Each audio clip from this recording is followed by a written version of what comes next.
السلام عليكم ورحمة الله تعالى وبركاته. مرحبا بكم غالياتي، نتمنى تكونوا كامل بخير وانتم تشاهدوا في هذا الفيديو. جبت لكم وصفة غراتان خفيفة ظريفة بالقرعة، تجي بزاف بنينة بدون لحوم. جربوها وعلى بالي بلي كي تجربوها رايحة تعجبكم، سورتو اللي عندها ولادها ما ياكلوش الخضار. نقول لك تبعي لا فيديو سي الطريقة ورواحي خلي لي رايك في التعليقات. ما عليكم غير تصلوا وتسلموا على رسول الله ونقولوا بسم الله ونبداو في الوصفة تاعنا. عندي 3 حبات تاع بصل لهنا نقطعوهم فرقيق، من الاحسن انكم تقطعوهم خير من نديروهم في الاشواق باش ما يطلقوش هذاك الماء. كيما على بالكم بلي البصل كي يتقطع راح تجي الماكله تاعكم بزاف بنينه. قطعته هكا فرقيق، نديروا له شويه تاع الزيت ونحطه فوق النار قليله تتقلى. في نفس الوقت كانوا عندي 2 حبات تاع قرعه لهنا حبيت نسكرفجهم احسن من نديرهم في الاشواق باش ما يطلقوليش هذاك الماء. نجي نحرك هذاك البصل تاعي، نضيف له شويه تاع الملح هكا باش يطلق لي هذاك الماء ويتشحم لي في غردو. بعد ما يذوب لي هذاك البصل ندير له نص ملعقه تاع زبده تكون طريه. لهنا علاش نديروا الزبده؟ كيما على بالكم بلي القرعه تجي صامته، كي نديروا لها الزبده راح تجينا بزاف بنينه. هاي ديك القرعه تاعي كنت سكرفشتها في الرقيق يا البنات، يستحسن انكم تسكرفجوها احسن من انكم ديروها في الاشواق. نضيفوها فوق هذاك البصل ونخلوهم يتقلاو على نار قليله، يعني توجور الماكله تاعكم راهي طيب على نار قليله. اعطوا لها وقتها في الطياب باش تجيكم روعه. هاد الاستيس انا يعني ملي درتها لولادي ولاو ياكلوا لي الخضار وما يتشرطوليش كامل.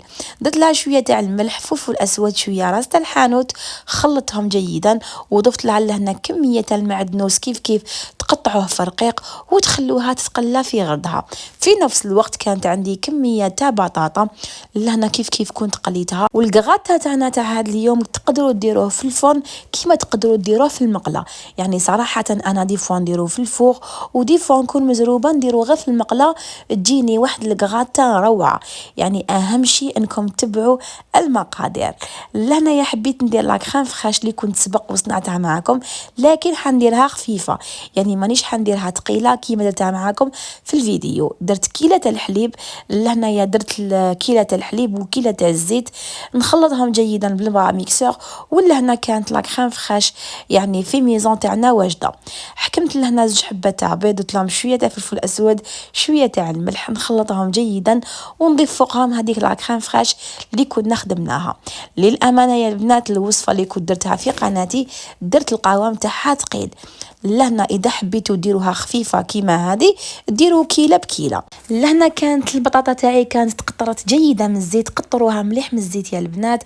نفرغوها في المول تاع الزجاج. لهنا انا درتها في هذا المول صغير. وهاوليك القرعه تاعنا بعد ما طابت شوفوا كيفاش ولات، يعني ما شاء الله.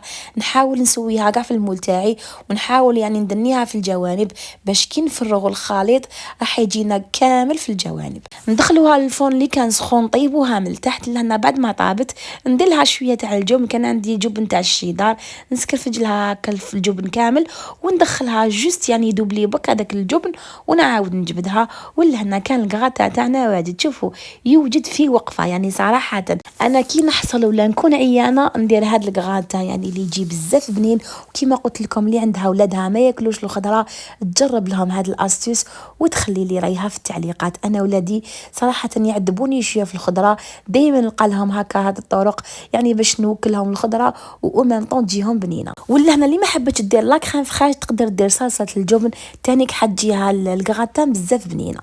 لهنا نقول لكم غالياتي وصلنا لنهايه الفيديو. ولا عجبكم لا فيديو حبيباتي ديروا جام وبارطاجيونا الفيديو باش يطلع لا فيديو، لانه ما كنت ديروا لي كامل الجام. نقول لكم تهلاو في روحتكم، نتلاقاو فيديو اخر ان شاء الله وسلام.